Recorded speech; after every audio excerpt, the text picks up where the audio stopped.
Olá, pessoal. Eu me chamo Tarcísio Normando, sou professor de História do IFAM, campus Itacoatiara, e professor do programa de pós-graduação em ensino tecnológico do campus Manaus Centro.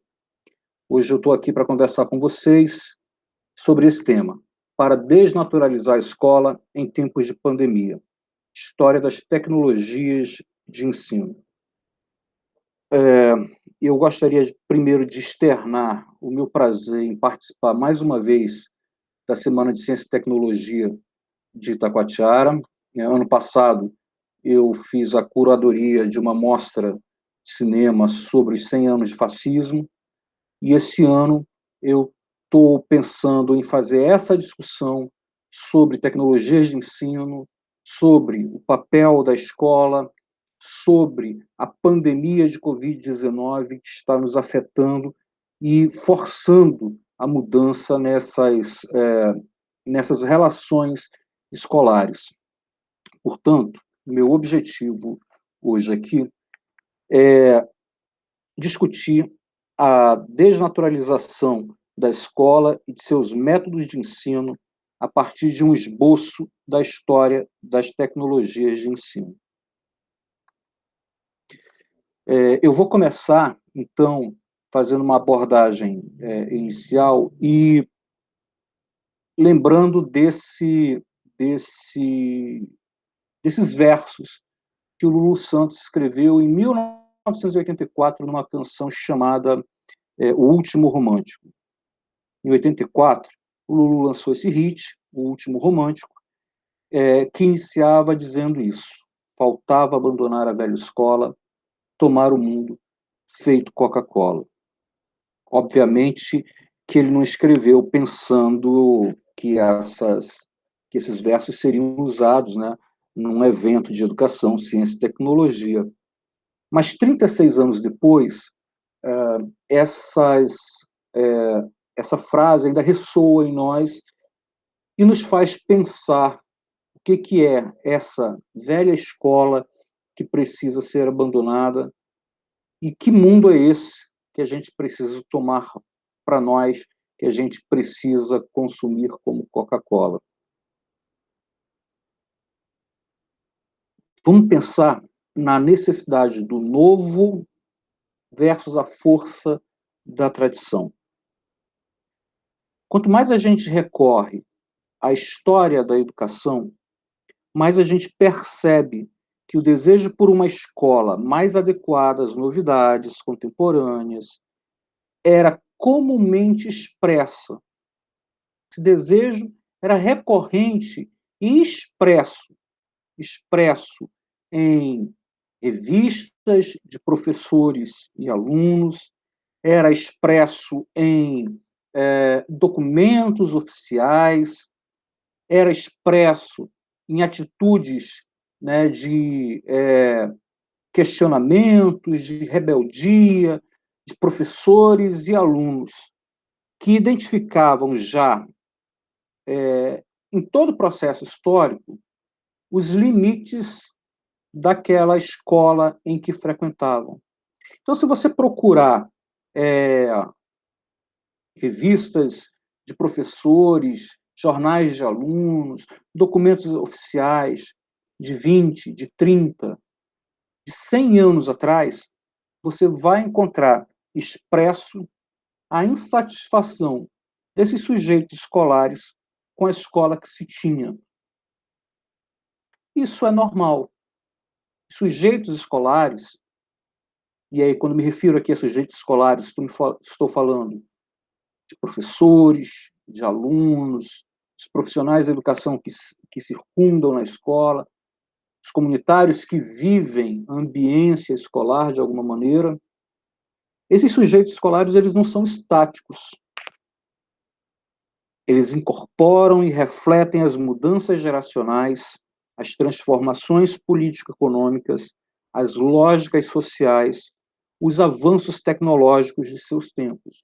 É um erro muito grande pensar que a história da educação, ou a história, de uma maneira geral, ela lide apenas com coisas velhas.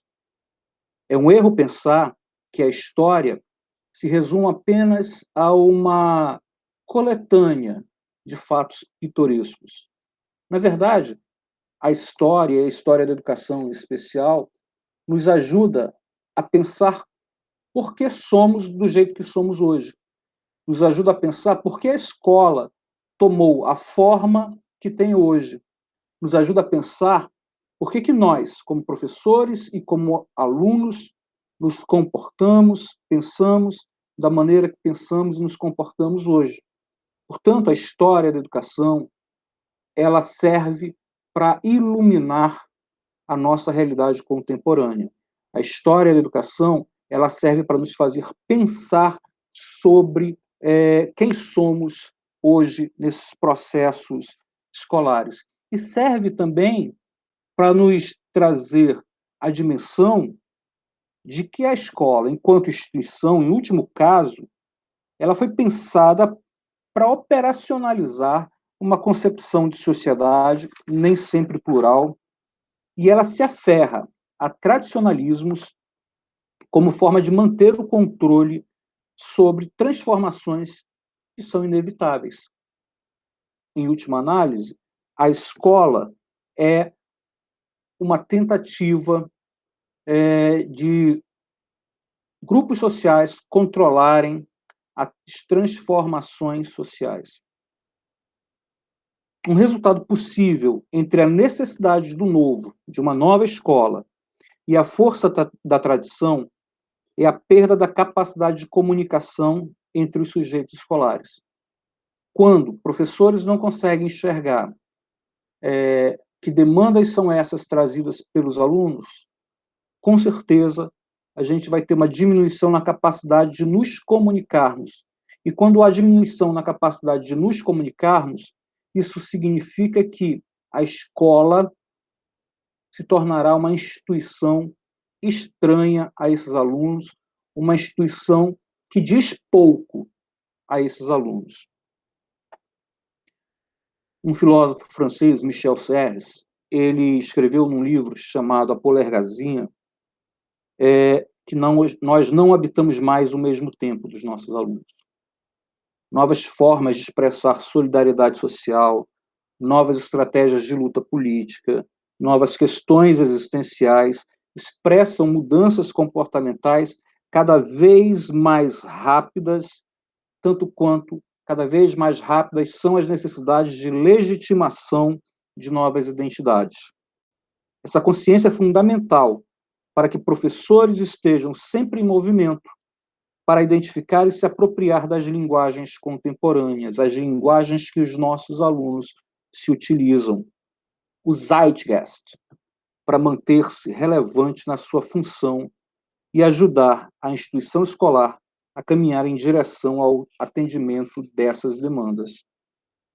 Abandonar a velha escola, como dizia Lulu, trazer o mundo para dentro da sala dela, é um processo que pode variar em velocidade, mas é um processo inexorável.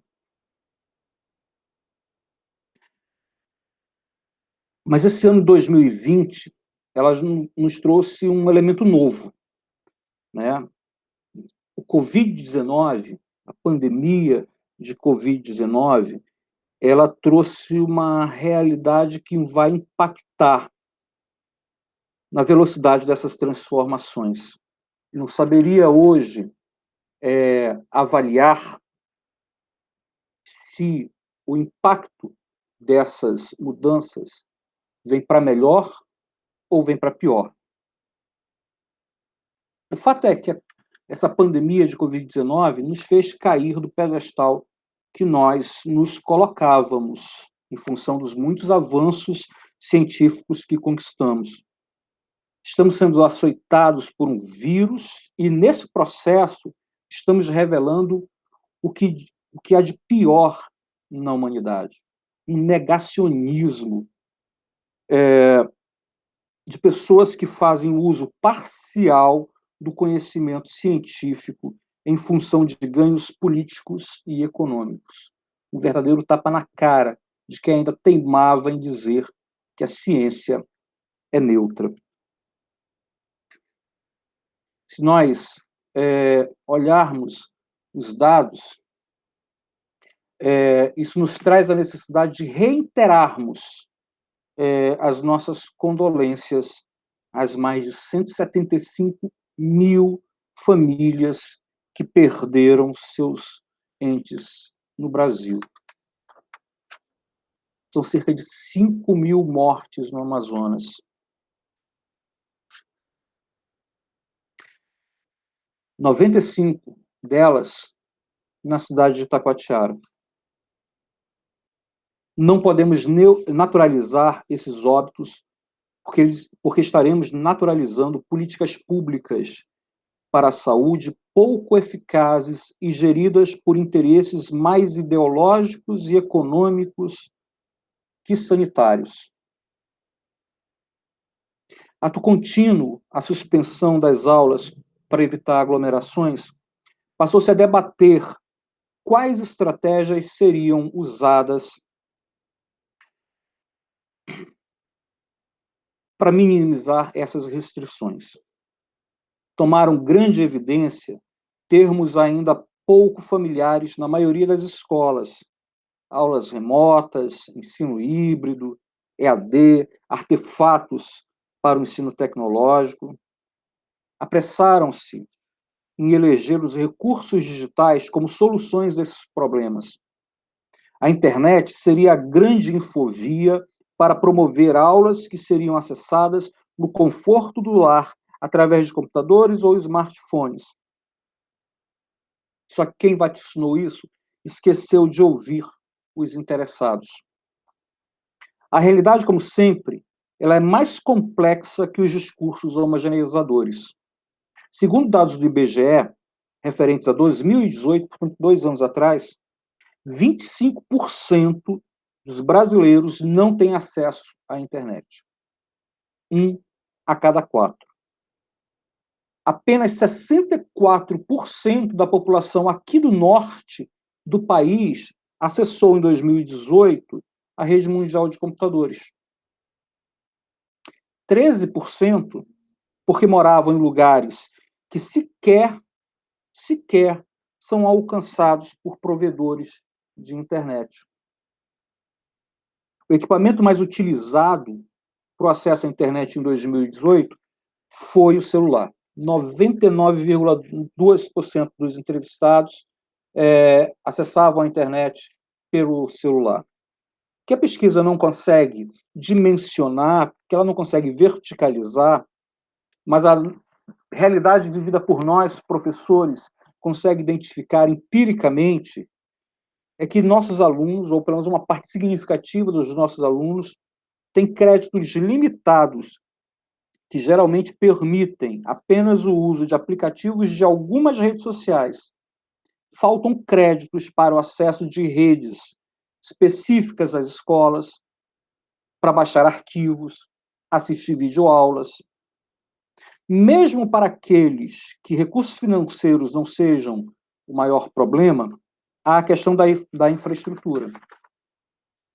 Atire a primeira pedra quem aqui nunca passou perrengue, né, tentando usar uma internet móvel, uma internet de cabeamento de fibra ótica, ou mesmo uma internet de rádio ou via satélite.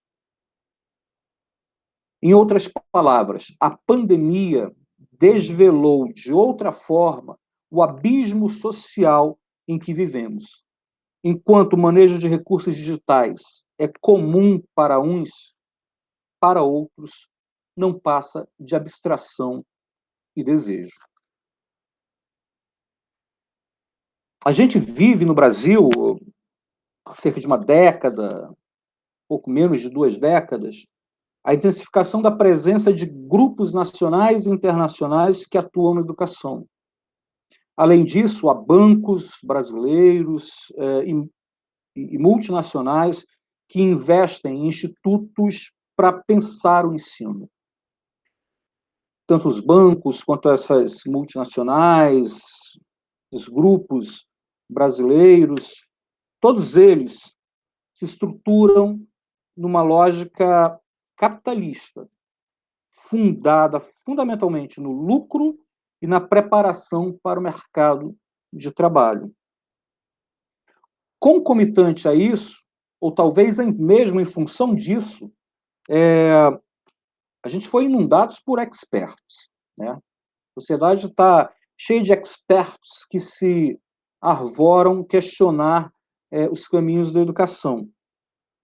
Há tantas fórmulas prontas, tantos coaches para mudar mindsets, tantas EADs que prometem aprendizado barato e sem esforço ao custo da precarização do trabalho docente.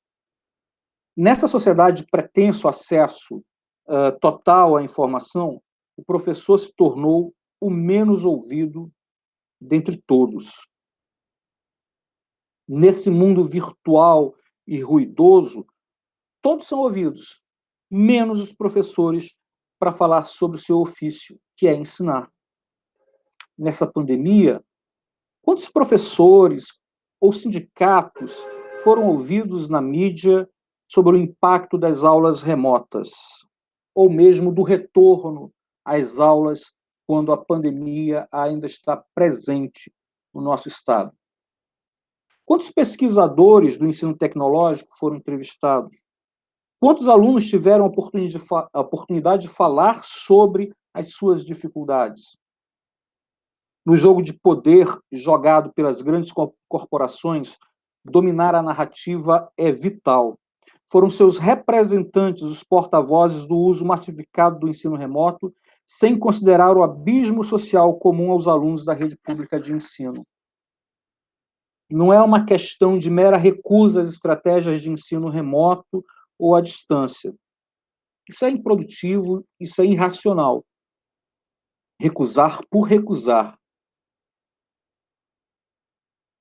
O que se trata aqui é de compreender as possibilidades da tecnologia e os limites socioeconômicos dos sujeitos escolares para pensar políticas públicas comprometidas fundamentalmente com a aprendizagem dos alunos e com as condições de trabalho dos professores. É disso que se trata.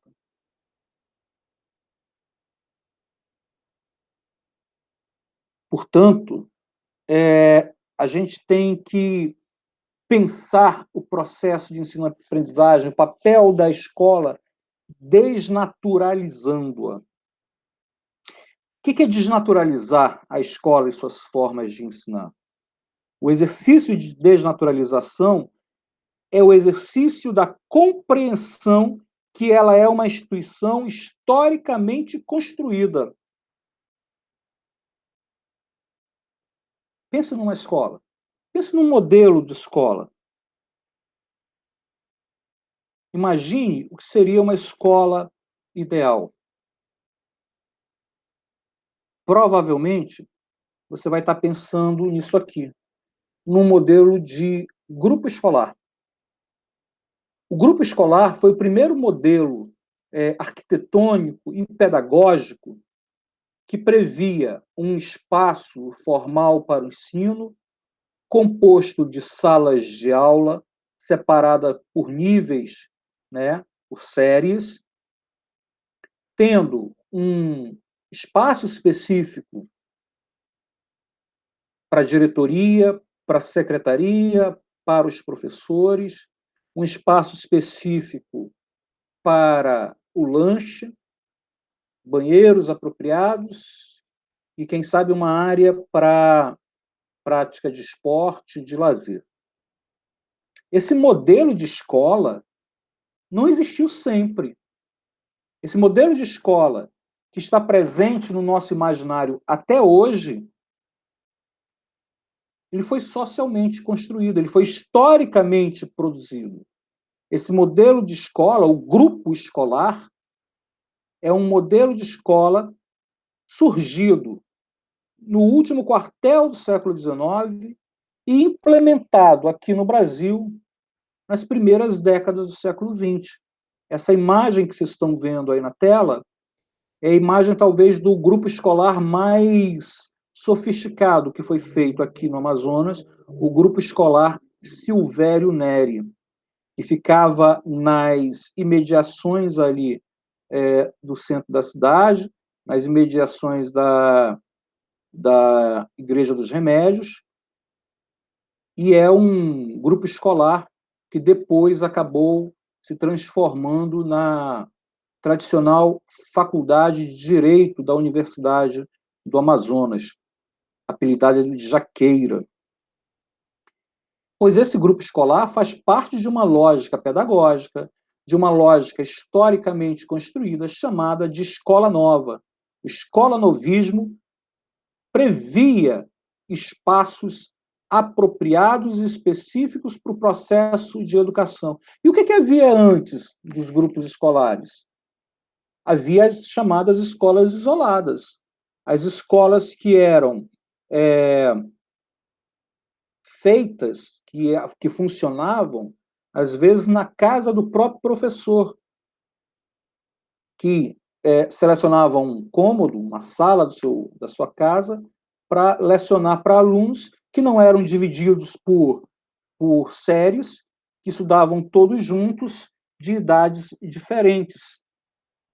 Então, veja que até esse modelo de escola que está incorporado em nós, ele não é eterno, ele foi construído historicamente num determinado momento. A escola, portanto, ela se molda aos anseios dos grupos sociais que estão em supremacia, que estão no poder, numa luta constante com os demais grupos.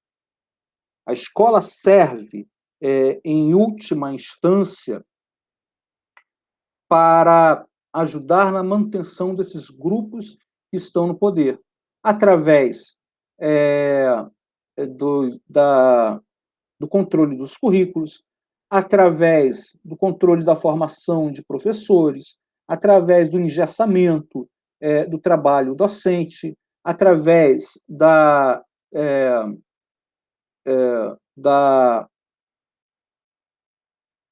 dos recursos financeiros que são postos para a escola, enfim. A interação entre os sujeitos, a organização preceituada, as práticas experienciadas e os próprios espaços escolares construídos refletem essas lógicas de poder.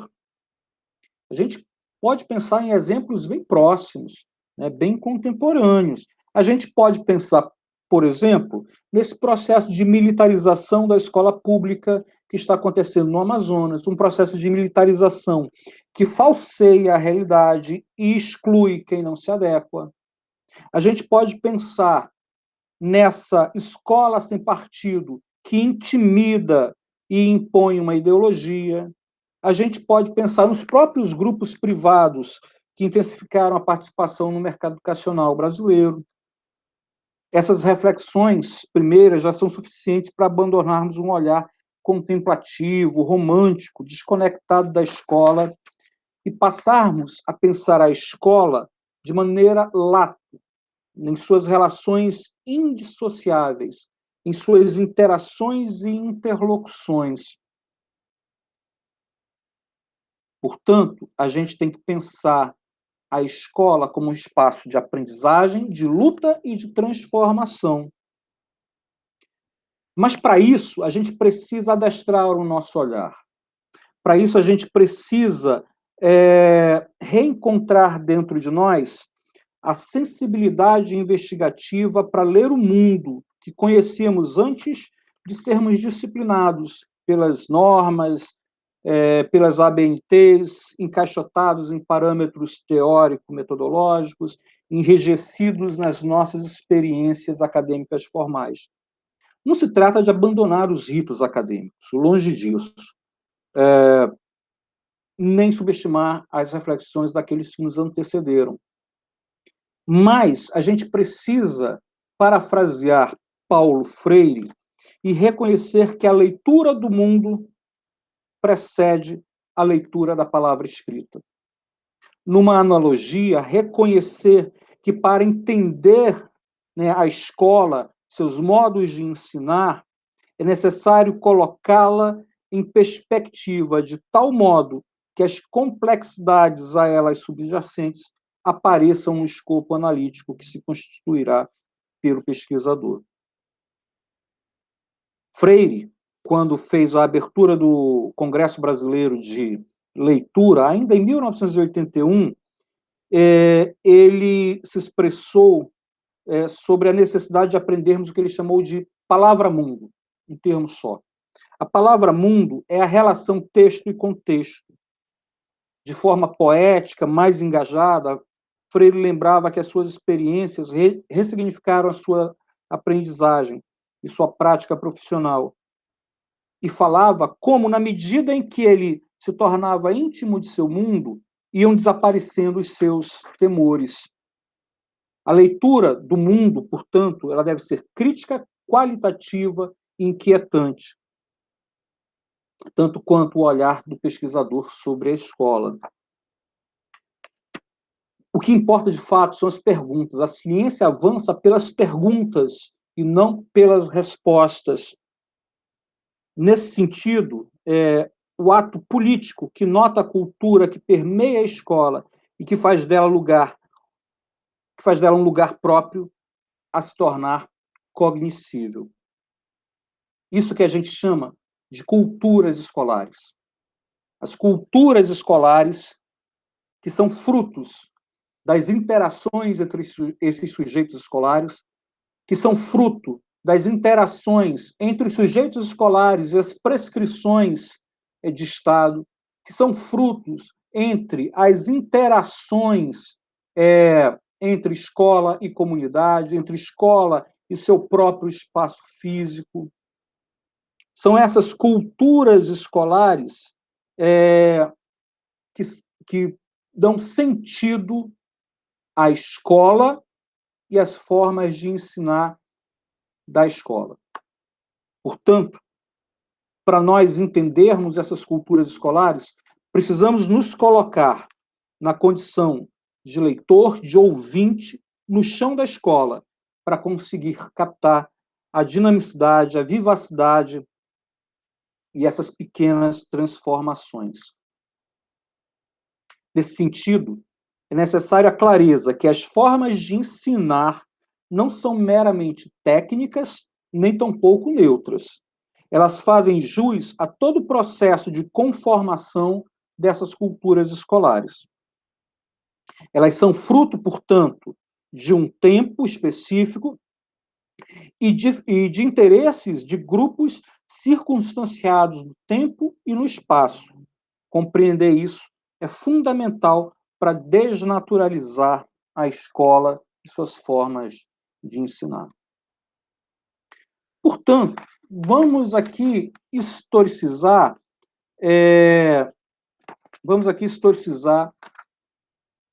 algumas tecnologias de ensino. Bom, em primeiro lugar, deixar claro o seguinte, né? A gente vai pegar dois exemplos aqui do que seja, talvez, artefatos de tecnologias de ensino mais historicamente antigos e utilizados, que é o quadro negro, e os artefatos mais contemporâneos, que são as tecnologias digitais. E aí a gente vai tentar demonstrar como que há uma mudança do uso dessas tecnologias em função do próprio desenvolvimento da sociedade. Isso que a gente vai tentar fazer agora nessa meia hora final. Primeiro, a gente tem que pensar o seguinte: quando a gente fala de tecnologias de ensino contemporaneamente, é muito comum que as pessoas associem diretamente a artefatos digitais, associem a artefatos que se conectam à rede mundial de computadores, à infovia de comunicação, enfim.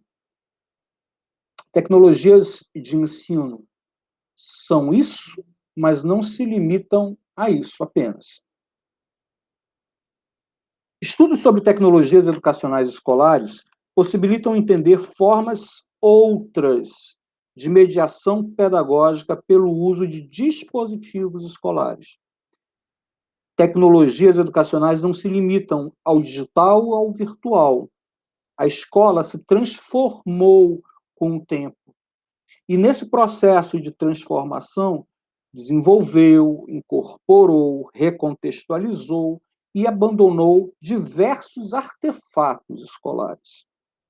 A escola já foi o lugar do quadro negro, do giz, da caneta tinteiro, do mata-borrão, do lápis, de cadernos, de livros didáticos, de livros paradidáticos, de mimeógrafos, de TV, VHS, CD, computadores, outras mídias digitais, rádio, televisão, tudo isso passou pelas escolas como artefatos que, em determinados momentos, representavam não só o avanço tecnológico da época, mas a crença que poderiam ser essenciais no processo de aprendizagem dos alunos.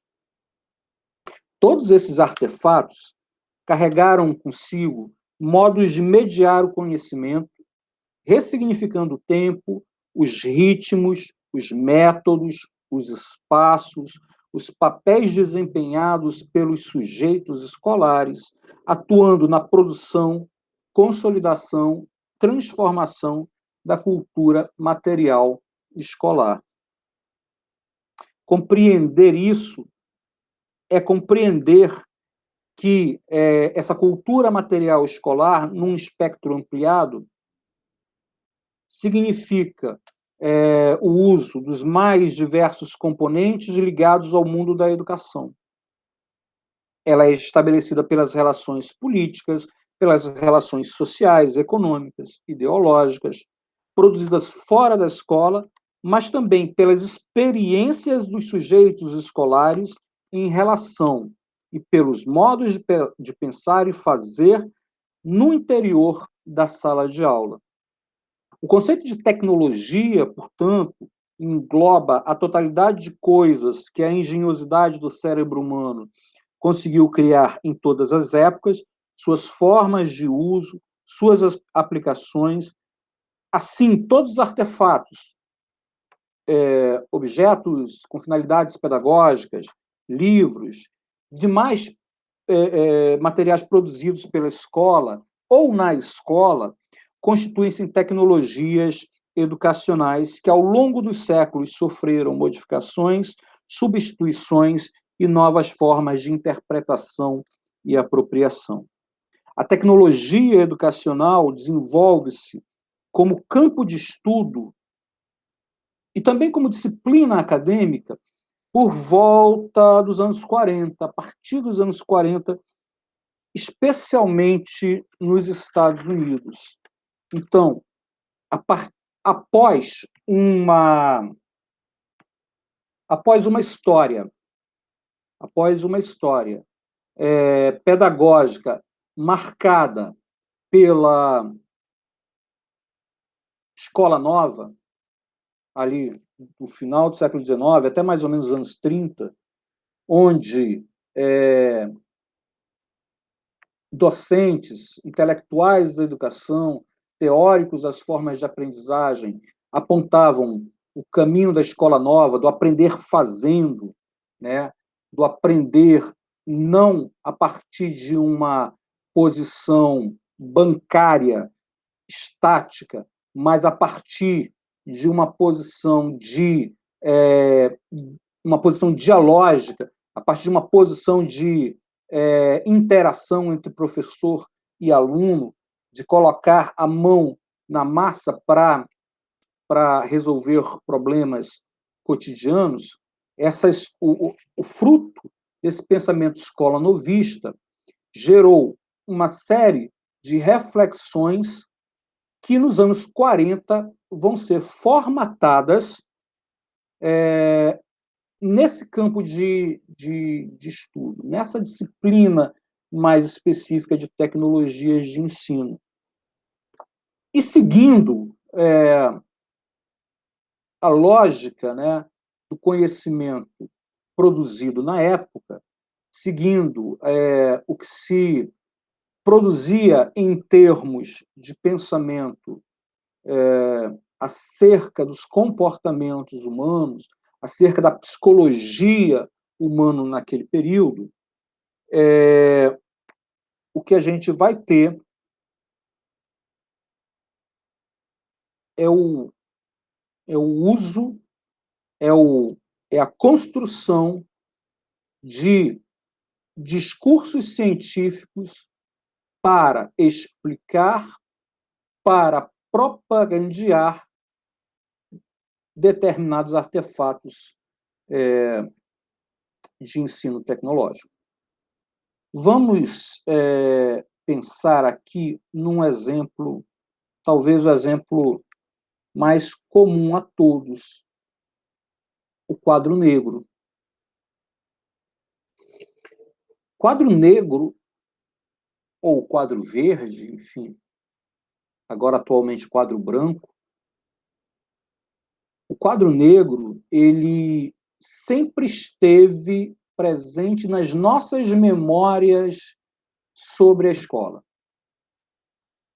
Eu, vocês, certamente estudamos em salas de aula cuja marca central, cuja marca principal era a centralidade do quadro.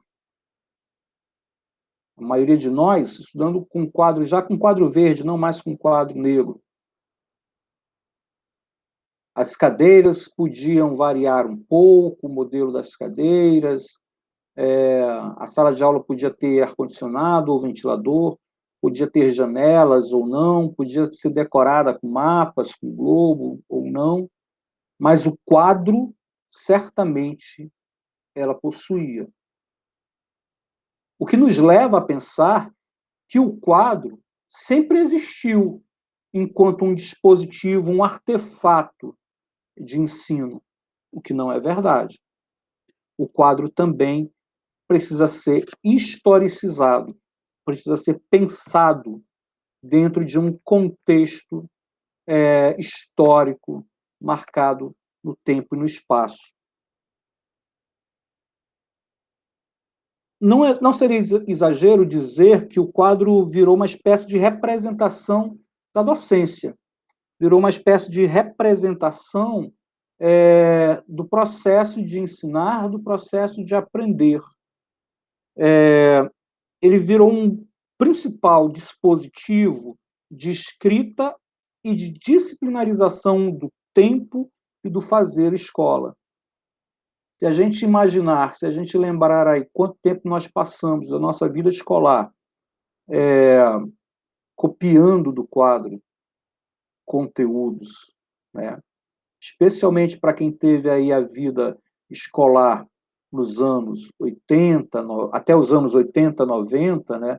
Antes de se ter no Brasil uma política efetiva de distribuição de livros didáticos, nós copiávamos no quadro, copiávamos bastante do quadro, os conteúdos, os exercícios, né, as fórmulas, enfim. Nós éramos chamados ao quadro para dar determinadas respostas, para efetuar determinados problemas, enfim. O quadro é, portanto, um dispositivo escolar, ao mesmo tempo de técnica e de poder e de procedimento de saber. É um dispositivo na sua dimensão mais Foucaultiana possível. A sala de aula tem que ser pensada enquanto espacialidade, nas relações entre os métodos pedagógicos e a disposição espacial dos objetos. São conteúdos pedagógicos que dão qualidade ao espaço, a disposição das cadeiras, o lugar do quadro, a luminosidade que adentra a sala de aula, a circulação de ar. O mobiliário escolar refletiria a pedagogia no qual o quadro negro ocupava a centralidade do espaço escolar e da prática docente. Obviamente, essa centralidade pedagógica do e no quadro negro foi resultante da ausência de manuais escolares e de outros recursos visuais para a aprendizagem.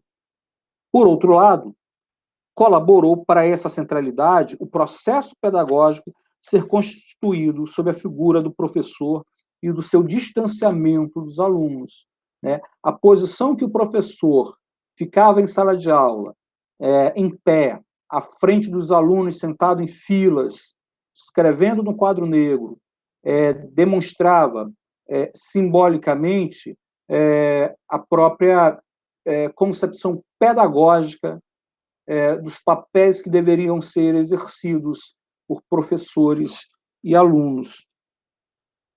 Antes dos grupos escolares, o que nós tínhamos em evidência era o chamado método mutual ou monitorial.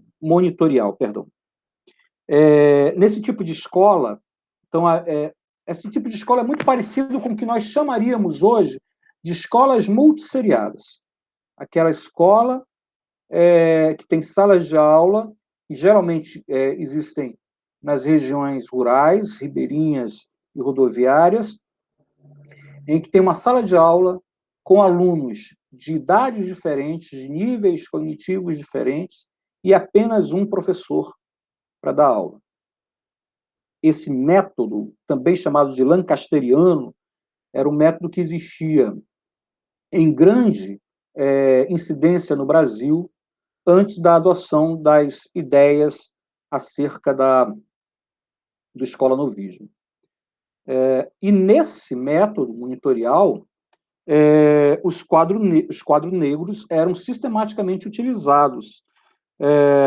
Eles tinham um papel eficaz para o desenho linear, para a aritmética, e a gente há de pensar que até aí as primeiras décadas do século XX, não era comum ou não era acessível a todos o caderno escolar, esse caderno que a gente usa para escrever.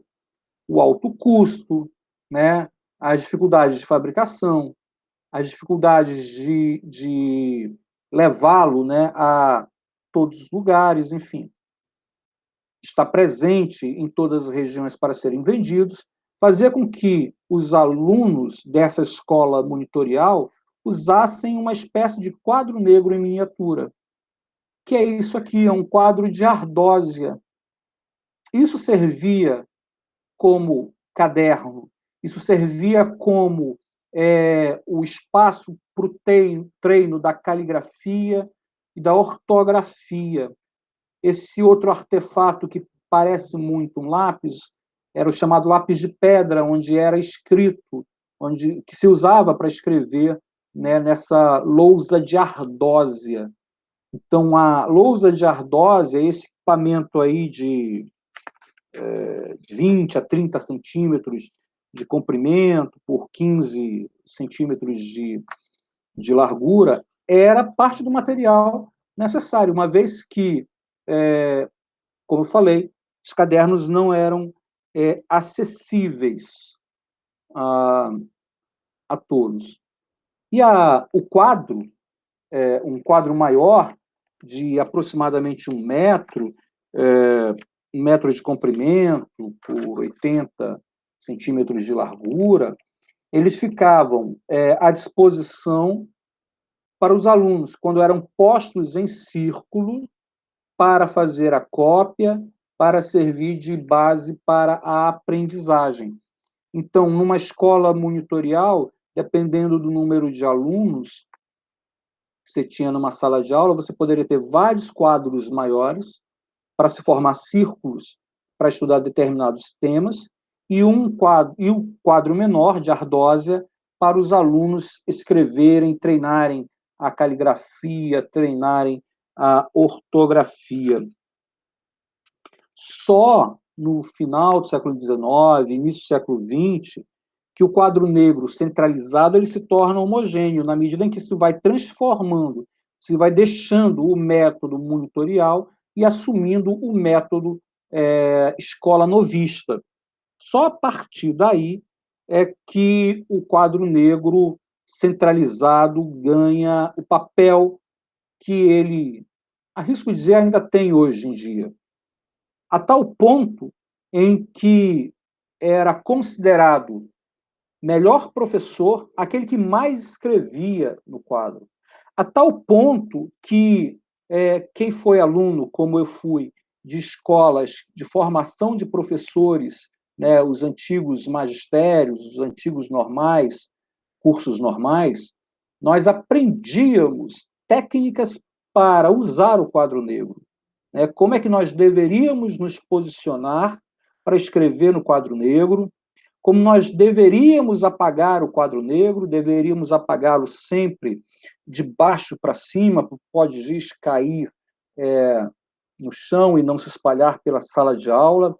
Você tinha um treinamento para se apropriar daquilo que era o principal artefato do professor até os anos 90, fundamentalmente. Ainda que muitos professores usem, hoje também com muita centralidade, o quadro, né, mas hoje já um quadro de giz, perdão, um quadro de pincel, não mais de giz, um quadro branco, enfim.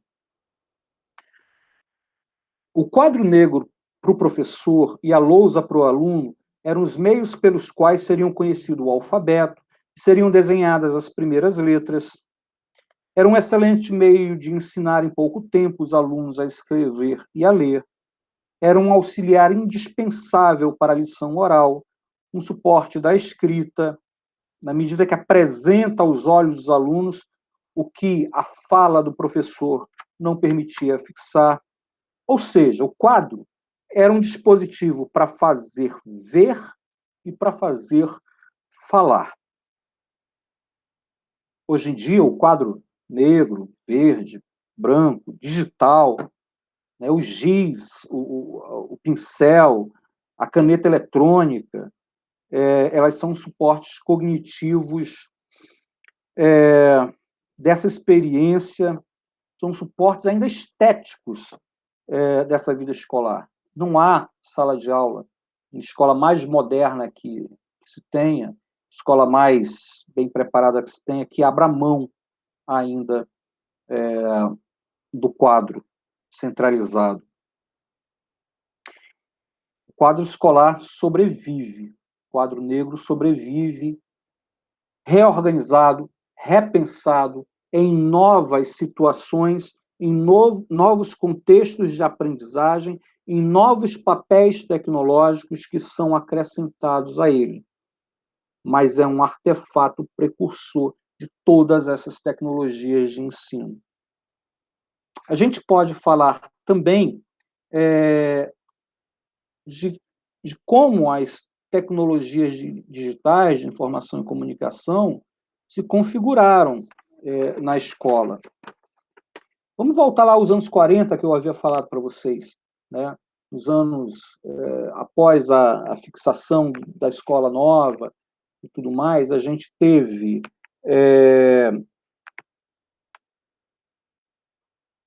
as tecnologias de ensino como, né, objetos de pesquisa por vários ramos do conhecimento científico, né? E aí, nesse período, a partir dos anos 40, e os anos final dos anos 50, início dos anos 60, há o predomínio do desenvolvimento de aparelhos pensados para o ensino. Esse desenvolvimento desses aparelhos, obviamente, contou com o apoio de outros campos científicos, notadamente da psicologia da aprendizagem. Aí a gente tem a figura do Burroughs Frederick Skinner. O Skinner foi um cientista do campo da psicologia comportamental, né, muito ligada à ideia da modelagem dos comportamentos humanos, através dos estímulos, né? Ele escreve, em 54, um artigo chamado A Ciência da Aprendizagem e a Arte do Ensino.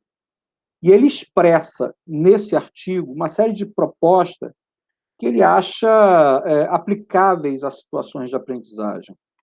Ele se fundamentava no condutismo, no estudo da conduta, né? E dentro dessa argumentação, o reforço positivo é o requisito central e indispensável para a aprendizagem. Ele inventa, em 1954, a máquina de ensinar. Olha só. Em 1954, o Skinner propõe um sistema de programação que consiste em centenas de pequenas estruturas, cada uma contendo cerca de 2 frases com uma palavra-chave ou com palavras omitidas. O estudante lia a estrutura e construía ou escrevia o que acreditava ser a resposta correta. O programa de Skinner obrigava o estudante a escrever sua resposta, pois um simples reconhecimento não era o bastante. O ato físico de escrever era considerado básico para o processo de aprendizagem. E cada estrutura seguinte adicionava ao estudante a resposta correta e uma dose adicional de informações a qual ele recorria novamente para uma nova resposta.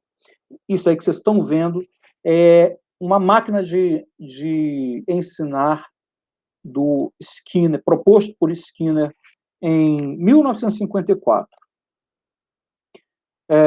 Obviamente que isso era fruto de uma época de um campo da ciência que internamente, né, foi se enchendo de críticas, né?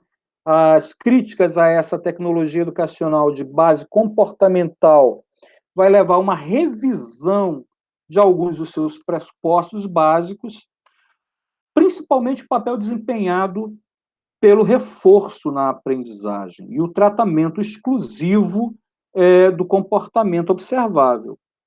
Mais tarde, Robert Gagne, vai repensar essas bases e vai tornar possível a revisão dessas bases ao propor a mudança de um enfoque. Gagne, ele vai dizer, trata menos da tarefa e mais dos processos de ensino, os processos internos de aprendizagem. Tratar menos das tarefas e mais dos processos internos de aprendizagem. Por isso, ele propõe uma tecnologia para identificar e hierarquizar as capacidades intelectuais, para que a instrução pudesse progredir sistematicamente até a formação de capacidades superiores, tendo como base as diretrizes e as destrezas intelectuais do próprio sujeito, do próprio aprendiz.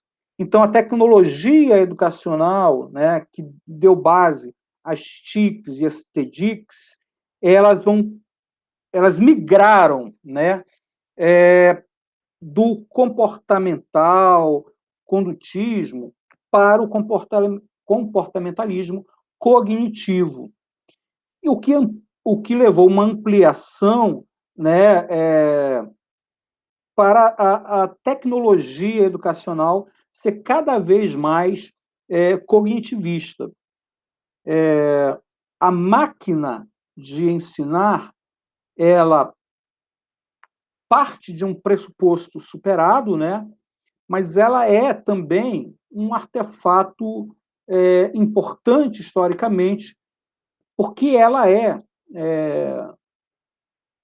pode ser considerada ali um passo inicial das tecnologias educacionais de ensino, ainda que seus pressupostos básicos, como eu havia falado, estejam hoje todos superados. Então, o objeto de pesquisa da área das tecnologias educacionais sob a demanda dos estudos cognitivistas passa a ser a análise dos meios a partir dos processos cognitivos desempenhados, procurando comprovar o resultado da utilização de diferentes métodos ou meios nos processos de aprendizagem do aluno. Para muitos dessa linha, todos os problemas de educação se resumiam à escolha da tecnologia mais adequada, o que minimizava o papel do professor, né? Mais do que isso, para alguns radicais desse pensamento, o papel, inclusive, do professor poderia ser substituído pelo papel das máquinas, papel a ser desempenhado pelas máquinas, o que, obviamente, foi questionado bastante por por outros profissionais. Então, o desenvolvimento de novas TICs e TTICs corporificadas no computador conectado à rede trazem para o campo de pesquisa sobre tecnologia da educação novas questões e desafios, sendo que o maior deles poderia ser assim expresso: quais as vantagens pedagógicas da utilização do computador na sala de aula? E não se trata aqui, evidentemente, eu já falei isso e torno a repetir, não se trata aqui de negar o papel dessas tecnologias, da infovia, do digital, do virtual. Não se trata disso. Perrenot já concordava com isso, ainda nos anos 2000, no início dos anos 2000, que ele dizia que esse é um caminho inexorável, né? Essas tecnologias, elas adentram a escola, quer queiramos ou não, numa velocidade, numa intensidade da qual a gente não tem controle. A questão é, as tecnologias educacionais, as tecnologias digitais educacionais, elas devem sinalizar sempre concepções e intenções de Estado, de mercado e de sociedade. Elas não são neutras, elas não são inquestionáveis, elas não são puramente técnicas. Elas carregam consigo, né, essas dimensões, essas intenções de mercado, essas dimensões, essas intenções de Estado, essas dimensões, essas intenções sociais. Então, é necessário que a gente pondere o uso dessas tecnologias digitais como formas de ensinar e de aprender, como novas formas de comunicação, como novas maneiras de pensar, construir e desenvolver o conhecimento, não para negá-las, mas para trazê-las como condicionantes, como participantes, né, do nosso processo de ensino-aprendizagem, em função desse processo, em função dos alunos e dos professores. Porque, senão, elas podem continuar, como fizeram ao longo de 2020, apenas desvelando as desigualdades sociais nas quais nós estamos inseridos. É preciso considerar que, no contexto digital, a sala de aula dá lugar ao cyberespaço, evidentemente, configurando novas concepções de espaços escolares, novas formas de interação com o tempo, com os sujeitos, novas competências, novos processos de ensino-aprendizagem, que não devem ser impostas, mas devem ser dialogadas, devem ser discutidas, devem ser pensadas em função da garantia de aprendizagem dos nossos alunos. E aí eu gostaria, então, de encerrar dizendo que esses questionamentos, essas inquietações que as novas tecnologias digitais trazem para nós, nos permitem perguntar qual é o lugar do professor em meio às imposições de novas tecnologias, qual é o papel dos alunos nesse processo, Porque perguntar, mais do que afirmar com certezas, perguntar é essencial para que a gente desenvolva o conhecimento, para que a gente desenvolva as relações de produção de saber dentro da escola. Não são as respostas que nos impulsionam, são as perguntas. E é claro que isso não é um trabalho fácil, é claro que isso não é um trabalho simples de ser feito, mas é um trabalho absolutamente necessário.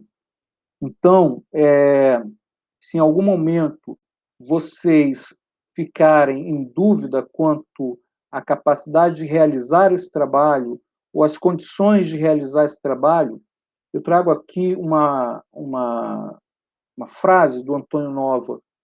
Ele dizia o seguinte: George Steiner tem razão, o otimismo é a nossa doença crônica. Paulo Freire tem razão, na descrença ninguém se faz educador. Quem não acredita não pode ser professor. Esta profissão não está feita para gente com ambições menores. Esta profissão é feita de gente com ambições maiores. E eu cometo aqui a indelicadeza de juntar a frase do educador Antônio Nova aos últimos versos do Lulu Santos. Se começamos falando da necessidade de abandonar a velha escola e tomar o mundo com Coca-Cola, e se essa profissão, a profissão docente que nós carregamos, é uma profissão para gente com ambições maiores, então nossa utopia é a utopia da transformação da sociedade através da educação. Como diria Lulu Santos, se é loucura, então melhor não ter razão. Companheiros, eu fico por aqui, eu já passei um pouquinho aqui do tempo que me era destinado, mas espero que essas reflexões, de alguma maneira, de alguma forma, tenham sido válidas para vocês, para pelo menos colocar aquela pulguinha atrás da orelha, né, para inquietá-los, para fazê-los criar novas perguntas. Eu me chamo Tarcísio Normando, sou professor do IFAM. Meu e-mail, para quem quiser contato, é tsnormando@ifam.edu.br. Até mais, pessoal.